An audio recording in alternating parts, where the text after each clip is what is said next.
Could I? Oh, be, nice. Am I Joe? If I just see, here's why to lock me. in? Here's why to me it doesn't look like it because it's wrinkled and it has words on it.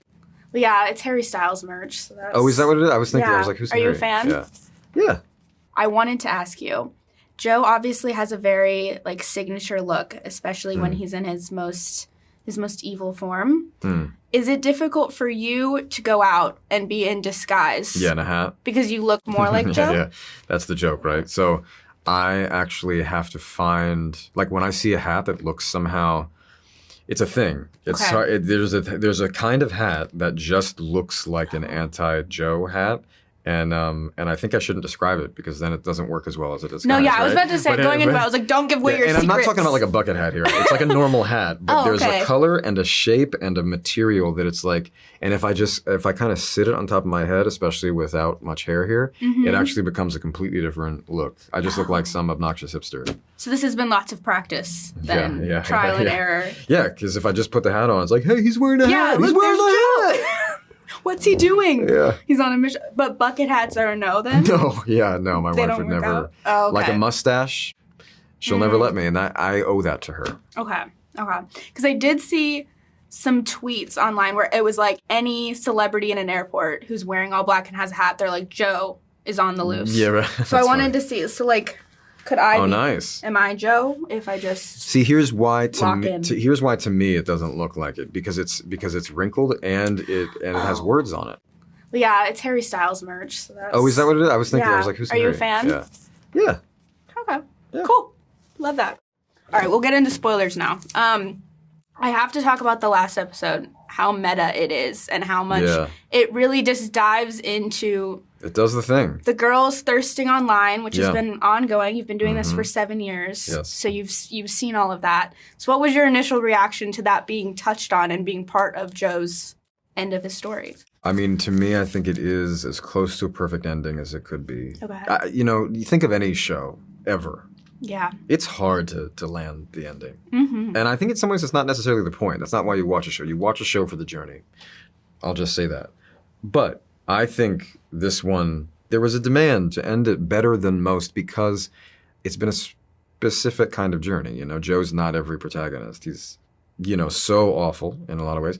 So I think what we did is we actually dug into that specifically. So to me, what's really important is like not only do we interface with the kind of online aspect of it, where he's frozen, where he's caught, by Bronte at gunpoint, confronted, finally, is not in the box. Yeah. We've left that actually behind entirely. We're on the road. We're somewhere he's never been.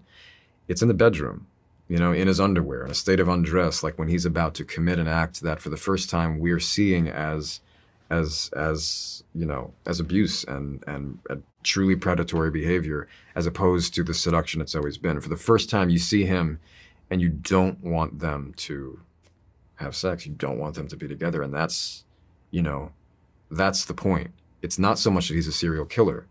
He's a construct in so many ways. What this show is about is actually more about the relatable aspects of misconceptions of love that we all engage in, possession, jealousy, the way that desire can, not that it's bad, but that it can influence love and change it. You know what I mean? It can change it into something that is not love. And so we have to control ourselves in ways that are important to be a fully reciprocating, consensual, engaged partner, And I don't just mean physically, I mean in all the ways. So that, to me, it's a bit long-winded, but I think that is what Joe is about. That is what the show is about. He's not really a serial killer. Yes, he's a serial killer. But he's not really. He's bumbling about I don't know, what do I do with the body? Right. It's questionable if he is a good serial killer. It's definitely questionable. It's taken Everybody him this asks, long, would but Dexter or Joe win? Dexter, are we even? he's a Are mastermind. we even? Yeah. No. Yeah. So, this show is really about what we think about love. And going on that of love, we know that Joe has a son. And, there's mixed feelings about how he even feels about his son. Is he capable of loving Yeah, I don't even think so. even those kind of feelings. But I wanted to ask, if he had had a daughter, do you think that would have had any impact on him in his relationship with women? You know, it's funny. I mean, that's a good question. I hadn't thought about that. So, you know, hard to say. Fantastical character. I do think it's a little bit like, this is me about to have 2 more boys. So we're going to have 4 boys. So like I always wanted to be a girl dad. As people say, I have boys. You're a boy so dad. I don't know. Yeah. But I've always thought that it shouldn't take having a daughter for a man to be like, oh, I see women differently. Like I'm sure I would. Yeah. I'm sure I would. I know I would. But you know, for us to see women as people, like it shouldn't take that. And so I don't think Joe, you know, like, okay, maybe he would have some, but is it going to change him? No. No, I don't. I think the ugly truth is that he would be a horrific father to a girl. Oh, it's like, no. I don't want to see that hypothetical world. No, and like the scariest part of him. End the show now. Yeah. The scariest part of him this season is when he's trying to be vulnerable and crying and you're like, I don't like that. Yeah, you're like, is that real? What are you doing? What's happening? It's scary. I wanted to end on just a real quick question. If someone else were to narrate your life instead of you, who would you choose to be that voice in your head? Okay, so let's see. I will say I had never been asked this question before today, and I have been asked it, and I do think it's a phenomenal question. So let me see if I can give a different. So it could be Meryl Streep. Okay. Which is, by the way, like, I'm not trying to self-flatter here. I just think that would be like, it'd be aspirational and soothing and inspirational, and like, who wouldn't want her? I mean, her voice is mellifluous. It is, she's got so much, like, gravity to her. She's just phenomenal. So phenomenal.